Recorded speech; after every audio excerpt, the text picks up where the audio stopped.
Sound Mind and Body is supported by My Body Tutor. Lose weight, look great, and get the confidence you deserve with your own weight loss coach that will help you stick to your weight loss plan by providing daily and personal accountability like no other service in the world. For $50 off your first month, mention Sound Mind and Body when calling 516-456-6248 or by visiting mybodytutor.com. Sound Mind and Body is also brought to you in part by Audible.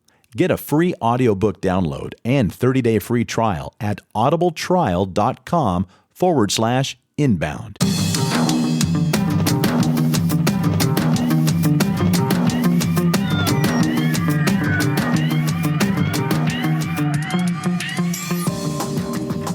Hello, and welcome to Sound Mind and Body, a podcast where we talk about the many different ways to stay healthy, balanced, and well of mind, body, and spirit in today's crazy world with a dash of woo-woo. I'm your host, Sheila Melody, and today's guest is the director, writer, and producer of Heal documentary. Kelly's documentary takes us on a scientific and spiritual journey where we discover that our thoughts, beliefs, and emotions have a huge impact on our health and ability to heal. The latest science reveals that we are not victims of unchangeable genes, nor should we buy into a scary prognosis. The fact is, we have more control over our health and life than we have been taught to believe. This film will empower you with a new understanding of the miraculous nature of the human body and the extraordinary healer within us all. It not only taps into the brilliant minds of leading scientists and spiritual teachers like Dr. Michael Beckwith, Gregg Braden, Dr. Joe Dispenza, Deepak Chopra, Marianne Williamson, and many more, but it follows three people on actual high-stakes healing journeys.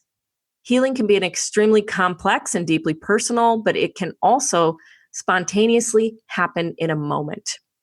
Through these inspiring and emotional stories, we find out what works, what doesn't, and why. So I'm very honored and grateful that Kelly Noonan Gores has taken her time to talk to us today. Welcome, Kelly. Thank you so much for having me. Thank you for taking the time to be on the podcast. I'm really excited about this conversation. I'm so excited to talk about your documentary. It was very meaningful to me. I think it's very important that these things are out there. So let's talk a little bit before the documentary, just about how you came to these types of beliefs what is your story? I know you were an actress and, but your story of discovering these kinds of beliefs and these spiritual beliefs and in health beliefs. Yeah.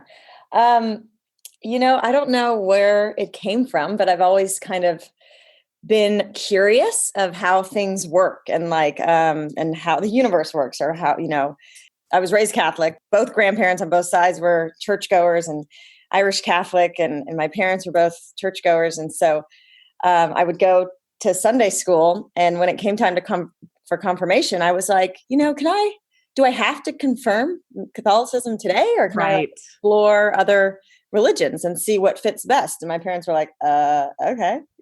Well, good for them, because I was raised Catholic too. And my parents were not, they were just so devout, and my dad still is, but I totally relate to what you're saying though. Yeah. And I really I thought Jesus was cool, I loved the history of it, but something was just like, I don't know if it wasn't resonating. Makes sense, yeah. Back then. So then there was a kind of time where I didn't believe. I was very scientific and logical and cause and effect, but then I went to college and I kind of experienced depression for the first time, even though I never went and saw anybody about it, but I was just bummed and angry. And I came from Southern California. I was had a great childhood, happy-go-lucky, So I blamed, my depression or my bad moods on the weather in Berkeley, because it was constantly cold and rainy, and I was eating pizza every night at 2 a.m. and drinking too much. So I just thought it was that. And I wanted to transfer to UCLA and come back home to the sunshine, and then I'll be happy again. And in between transferring, someone gave me the book Return to Love by Marianne Williamson. Oh, yes. And it resonated on such a deep level that, there's basically two choices we have in every moment, to come from fear or to come from love. That's what made sense for me spiritually. And so that kind of like set me on the trajectory of learning more about that. And, A Course in Miracles. And then, as far as like the medicine, I had an infection in my throat. My glands were swollen. I got really sick in high school. And I went to every, doctor. They put me on antibiotics. That antibiotic didn't work. They put me on another antibiotic. And my glands just remained swollen like golf balls. Wow. So they tested me for mono, Epstein-Barr. Everything was kind of negative coming up on those types of tests. Uh-huh. And one day, like 9 months later of having these swollen glands, my mom took me to her chiropractic appointment. And the chiropractor was like, oh, have her just try gargling and swallowing, some good tasting vinegar, like a blueberry rice vinegar or something. Uh-huh. So I did that for a week and the infection cleared. And this was after I had already had surgery, biopsy, so like wow. Western medicine, gave me medication, nothing worked. And then this blueberry vinegar kind of cleared it out, made me alkaline so that the infection could flush. And that was like, that really stuck with me. I was like, oh, you mean I didn't have to go under and get cut? So I think that's where the seed was planted. And I've just kind of been continuing to be curious and read all these books by the experts in the film. And eventually I was like, more people need to know this. When did you decide to create this film? Because it's a huge undertaking and a huge accomplishment, so when did you decide to create a film like this? I had been thinking of doing the film for probably 8 years before I actually picked up the camera and hired the crew. I think people started coming to me and asking, what are you doing? Like, why, how are you manifesting all this stuff? Why are you so healthy? How do you have the energy to, run marathons and do all this stuff? And just all of the lessons that I learned from whether it's a spiritual teacher or reading Bruce Lipton's book, Biology of Belief on epigenetics, it just, I really believe that we kind of co-create our life, and our decisions, our thoughts, our emotions, kind of energetically create our life. So people started coming to me and I started kind of just naturally giving them advice. And then I was like, wait a second, I should just there's no film there's a ton of films that have kind of circled around parts of what Heal talks about, but no one did it with the teachers that empowered me and in the way that I wanted to do it. So I just felt it was a time, and as that 8 years went on, I feel like in the past 10 years, cancer has gotten so common, and all of these mystery illnesses like chronic fatigue syndrome and fibromyalgia and lupus. It's every other person has a diagnosis like this. So, it just was divine timing and perfect timing to kind of do it, and pulled the right team together and did it. Wow. And so had you met any of these experts, all these people, Deepak Chopra, Dr. Joe Dispenza, Bruce Lipton, Marianne Williamson, all these people, you may have read their books, but had you met them when you decided to do this, or did you have to find them and get in touch with them somehow? Yeah, I went to a Celebrate Your Life conference in 2010, I want to say, I took my mom. Uh-huh. And so I saw Wayne Dyer speak. I saw Joe Dispenza. I saw all of these people, Joe Dispenza, Gregg Braden, Darren Weissman, Marianne Williamson.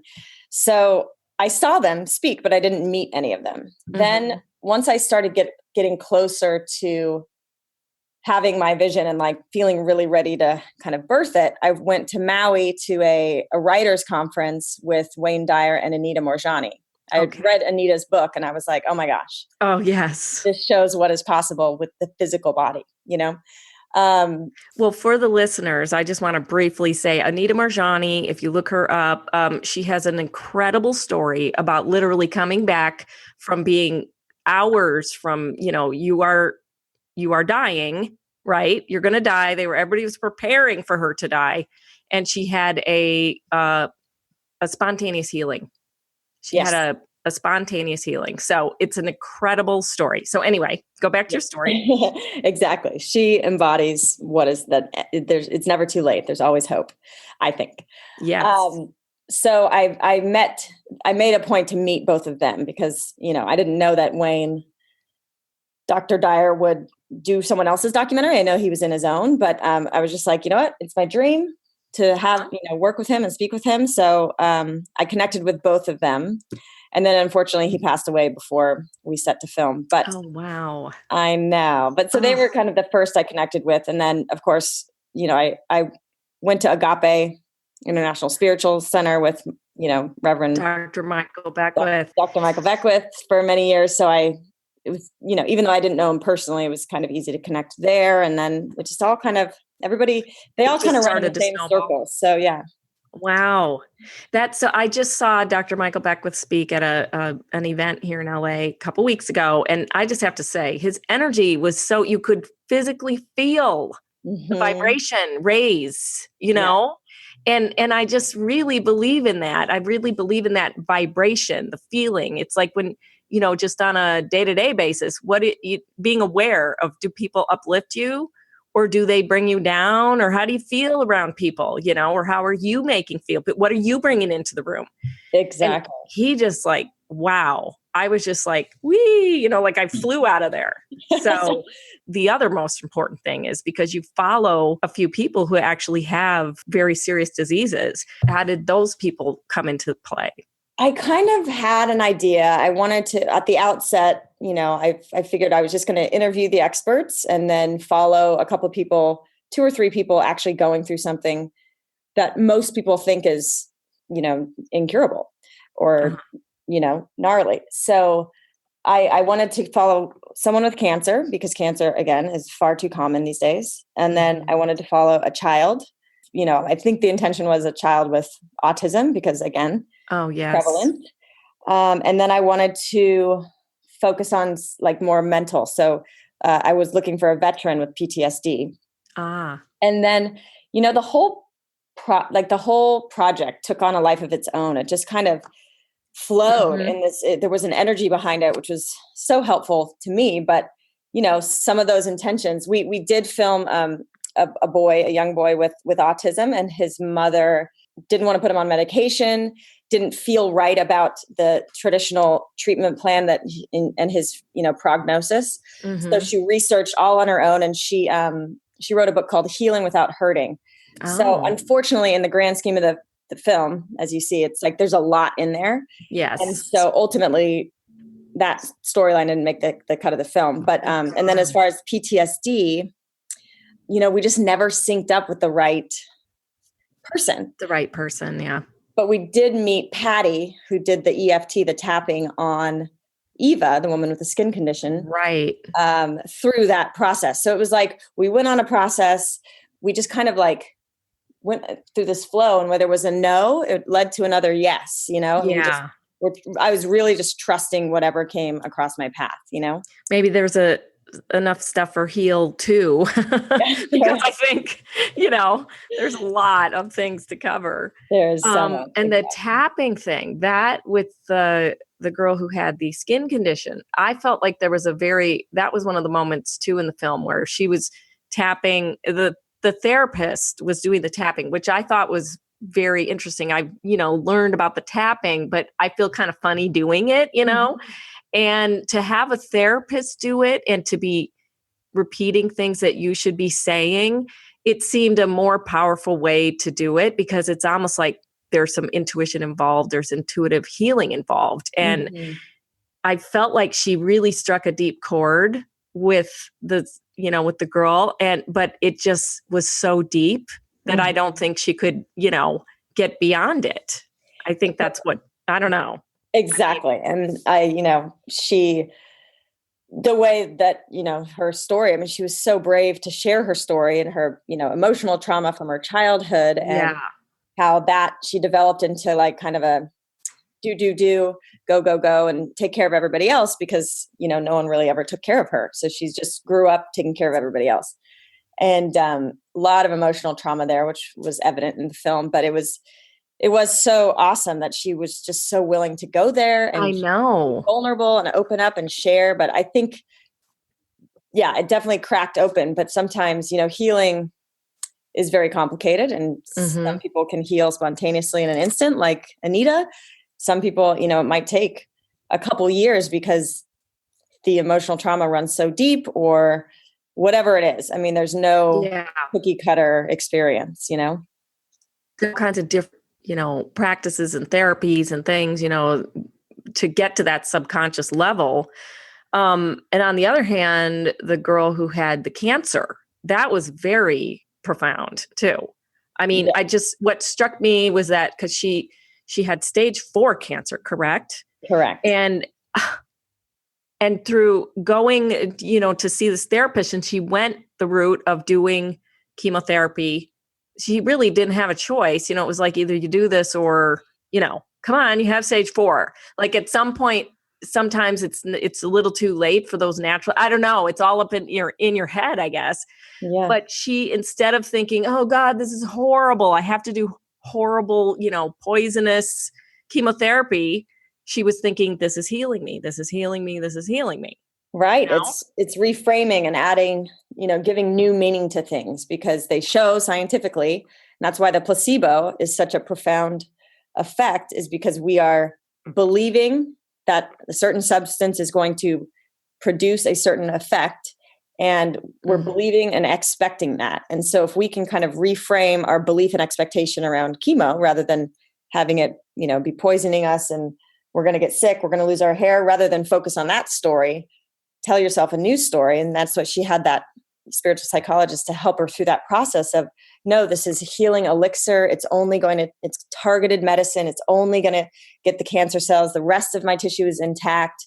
And, she kept 2/3 of her hair, and I won't give too much away, but the mind really, and again, this is not anti-Western medicine. If you're in an acute situation, you need the surgery. You may need to have some kind of little more aggressive treatment. But if you can know and harness the power of the mind in conjunction with that, your healing is going to, be much stronger and faster. Yes, I just really believe this. And I think the more this kind of message gets out there, the more like our younger children are going to grow up believing this, rather than get those things in their head that, and creating illnesses. But because yes, it is so prevalent. There's all kinds of autoimmune diseases out there. Thyroid, every single person has something wrong with their thyroid, it seems like, including me. It just seemed like, I went on my own journey last year, realizing that I was way off kilter. I wasn't myself, and I found my journey back to myself. And part of that was nutrition. Part of that was going to a doctor and, getting the right medication to balance my thyroid. And part of that was doing this podcast, like doing something that I really enjoy. And so when you were doing this film, were you surprised by anything, or did you learn anything new? Were you like, whoa, I didn't even know about that? Anything like that come up? Yeah. I mean, I feel like the biggest profound thing was, how I love the stories. I mean, there's so many stories that didn't make the film that these experts talk about. We're actually going to be releasing the full length interviews. Oh, great. Like 17 hours of interviews we're releasing through Hay House this summer. Oh, cool. Because I just felt like this guilt that we can't leave all this great information on the cutting room floor, Yeah. But there's only so much you can fit in the stories. So there's just fascinating stories about visualizing and feeling the feelings. And Joe Dispenza says it's the quantum model of causing an effect rather than being a victim in life. We can actually, visualize and feel the feeling, and that creates the healing, or that manifests love, or whatever. You have to feel in love with life and yourself to line up and align with love in your life, So right. I just love that whole quantum model conversation. And then just also like, the whole thing around blame and subconscious beliefs. It's subconscious because we aren't aware that we have this programming that's running our lives and triggering us when we don't know why, because it's subconscious. It's these subconscious beliefs. So, and a lot of us, I mean, I've worked through a lot of not good enough, or, whatever the inadequacy is. I think we all have a version of that story. And that really sets the tone for the life that the lens that you look at through life. So it's not about blame. It's, you didn't create this disease consciously, but it is a wake-up call so that you can become aware of these limiting and negative subconscious programs that are, running the show. Right. And, I have a strength training studio. I'm also a personal trainer, and I have a client. This is making me think about her because she has been coming for a year, and she was always really positive and strong and everything. And then just in the last month or so, she's like been declining, and then, getting weaker, and she has pain in her body. And I'm like, what is going on? Well, it turns out, she has a very stressful situation that she's dealing with at home. And I was like, this is affecting you physically now. I really see it, and it's an energetic thing, because that energy goes somewhere, right? Where does it go? This energy that you're feeling every day, whatever the thoughts are, the stress, or on the alternate, part of the scale, if you're feeling happy and if you're feeling upbeat and you're feeling positive, you're feeling great, that's what your cells are getting, the message or that vibration. Yeah. And that's what it all is. Right. It is. And it's resisting, it's, if we're stressed out about a certain situation, we're resisting it. We think it should be another way. Yes. Causing stress. And that causes energetic blockages, that causes release of all these kind of fight or flight chemicals in the body that causes inflammation and breaks down the immune system. And so it's stress really, and I think it's apparent now, very apparent, that we're overstimulated with information, with technology, with toxins in our food and air pollution and everything else. It's just, we really have to be vigilant of stress management, because we need strong immune systems to kind of navigate through this. And we need to disconnect and turn within and find that peace, because it does add up and accumulate, and your body breaks down faster than ever. Right. And, we recently interviewed a girl who she does breath work, which is really powerful. And she was saying that trauma that's stored in the body cannot be released through thought. It can't be released through thinking it away. Right. You have to either use breath or touch, or she said, or play. You have to get out of that mindset. You can't just think it away. And that's why a lot of people trying to just write affirmations or say affirmations or whatever, but underlying it subconsciously, as you were just saying, there might be something that's blocking all that. And it's not consciously your fault. You don't know, So getting to those underlying beliefs and feelings are, I think, the next very important wave of healing, and your movie has a lot of different, the guy who does sound and is it color and sound healing, or it's sound and music. It's sound, it's vibration. That's what's so interesting about this film. So we're going to take a break, and when we come back, we're going to talk a little bit more about you, Kelly. Okay. Hey everyone, Sheila here to tell you about a very special offer from My Body Tutor, a weight loss program that is 100% guaranteed. Yes, you heard that right. 100% guaranteed. I interviewed Adam Gilbert, founder of My Body Tutor, on episode 19. And I was so impressed with this program that I asked Adam how we could work together. And he is now offering our listeners $50 off the first month. Plus, he offers a 30-day money-back guarantee.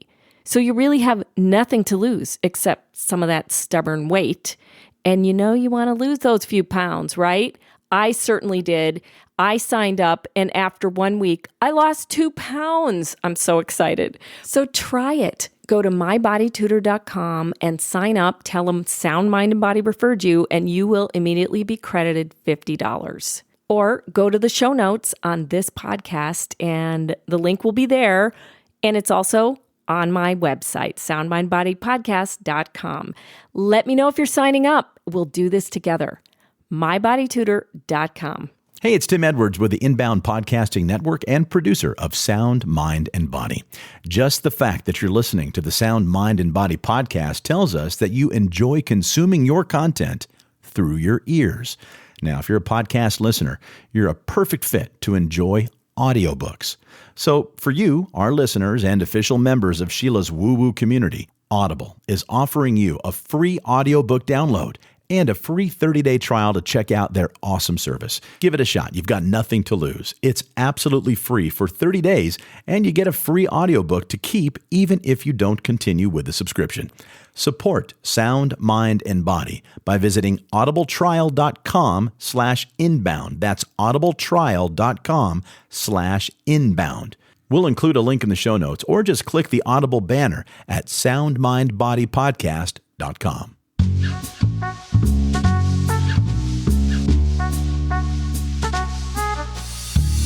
On the next episode of Sound, Mind, and Body, we interview a lawyer you'll actually love. His name is Cory Sterling, and his company is called Conscious Counsel, a lawyer who takes a mindful, heart-leading approach to something that's often stressful.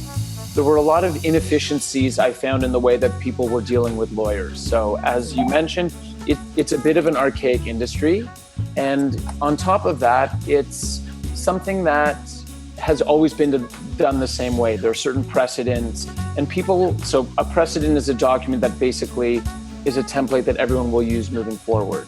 And what I found is that people were very afraid to break away from using a particular precedent or document or template. And they just thought, oh, if I just change this and if it doesn't work, and I was just like, screw it.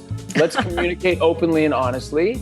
Let's say, hey, this is actually what my intentions are in our particular relationship. And in doing so, you realize that you can encourage people to communicate openly and honestly, and they can use their own voice while dictating their legal terms, which to me just sounded like a lot of fun, to be honest, Sheila. That's next week on Sound, Mind, and Body.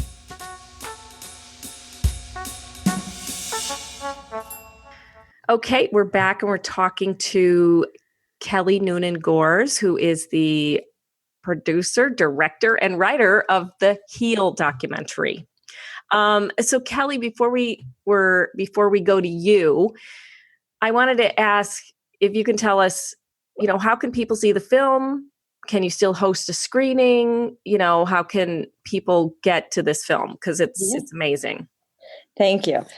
So we're on iTunes and Amazon right now. You can also order the DVD. If you go to our website, healdocumentary.com, you can click through to Amazon or iTunes, and you can also order the DVD there.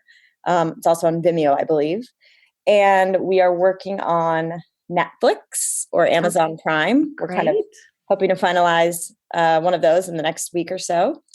We've also had people host screenings all over the world. And it's such a great movie to see in a community, because then people can share their stories, or, practitioners can connect with people going through something. So, a lot of groups have gathered together and watched the film. So if you'd like to bring Heal to, a group or a community, you can email events@healdocumentary.com, and they can walk you through the process and give you all the materials to support.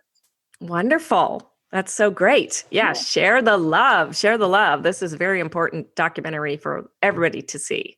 So what's next for Heal? Are you taking this further? Are you going to do part 2? Yeah. There's so much to explore. Just some of the modalities that you spoke of, breath work. I mean, these are all things that I've experienced that we mentioned in one frame of the film, but there's so much out there to explore. I mean, this could easily be a television series.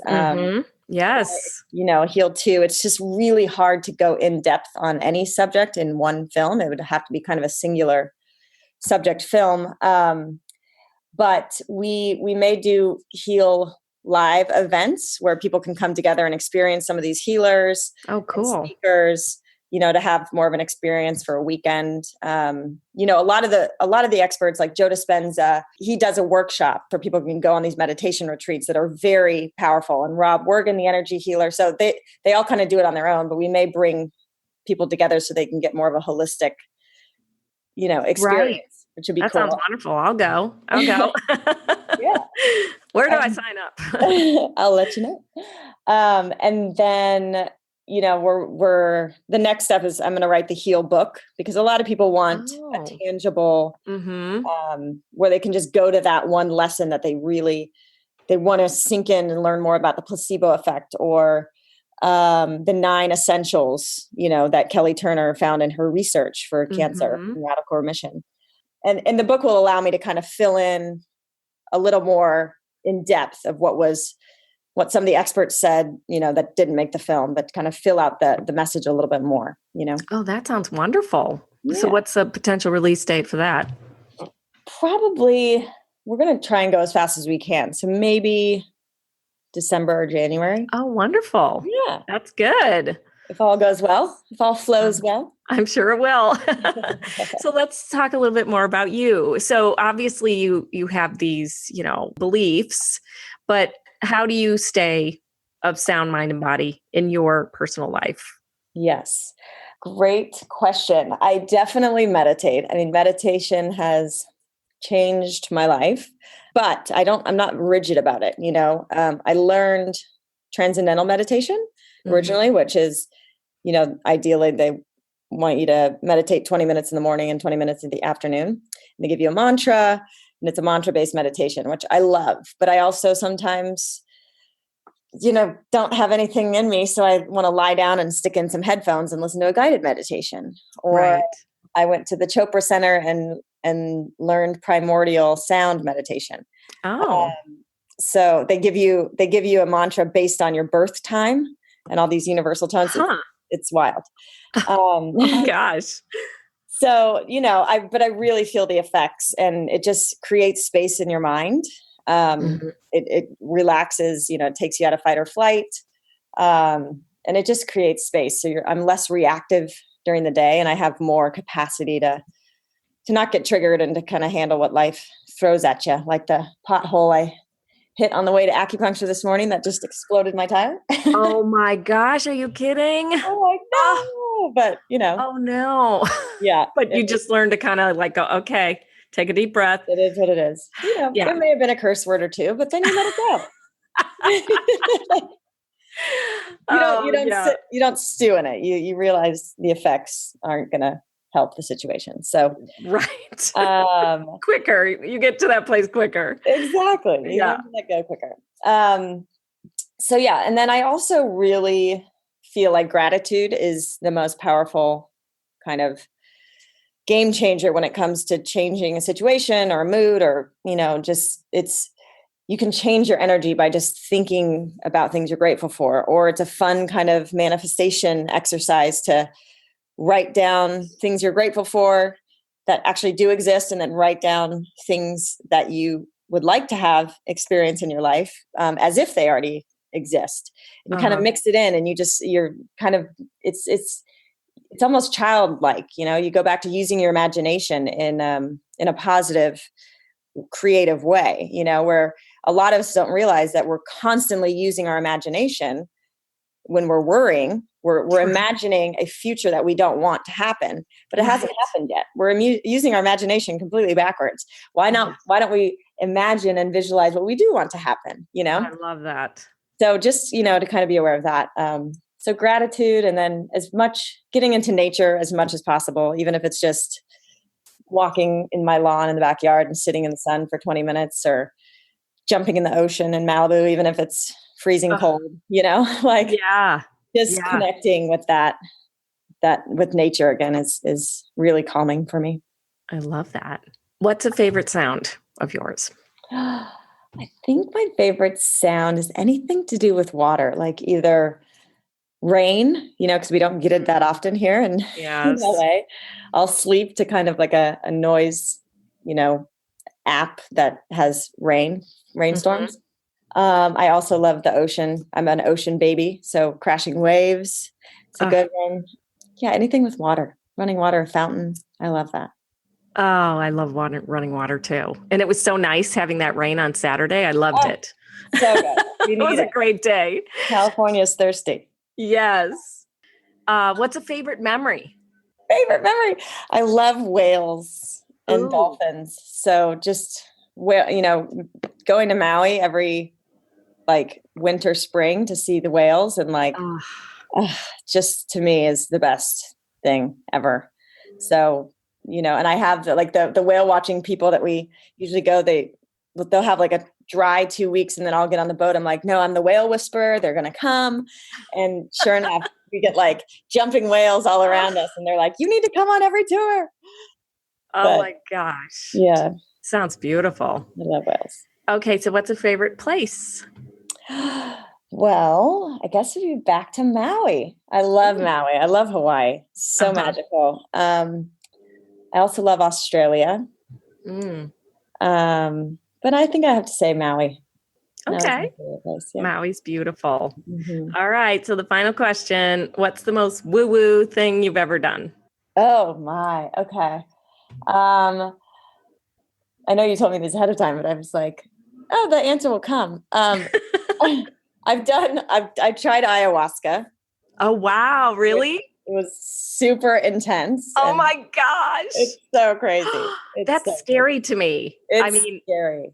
I kind of would want to do it, but I'm too scared. I know. And I actually told myself, don't ever let yourself do this again. But then now I'm like, maybe I should do it in the right environment. I didn't do it in the right environment, but it was wild. You just have to really, since it is a little aggressive, you have to be with people that you trust and love and in a location that is really, high vibration. Right. Probably out in nature with the right, very trusted people.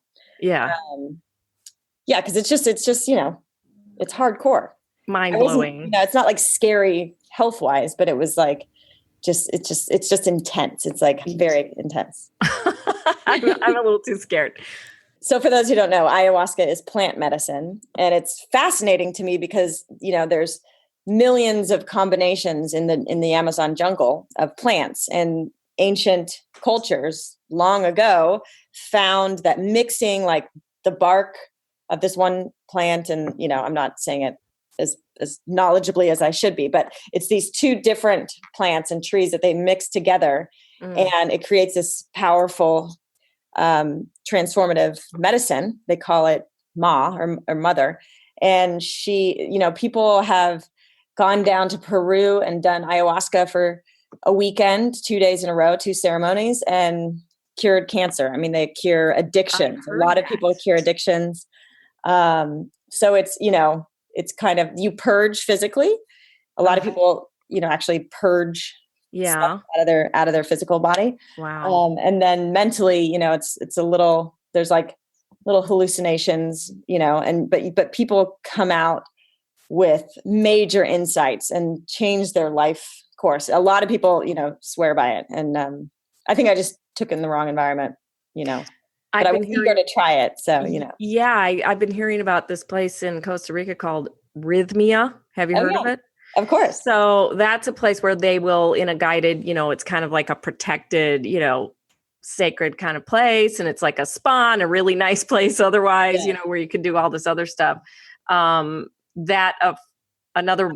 person I interviewed, Dr. Cheryl Selman, takes groups down there. Yes. And she just came back and she's like, Sheila, and I'm like, I'm scared. I can't go, and she's like, when Mother Ayahuasca calls you, you will come.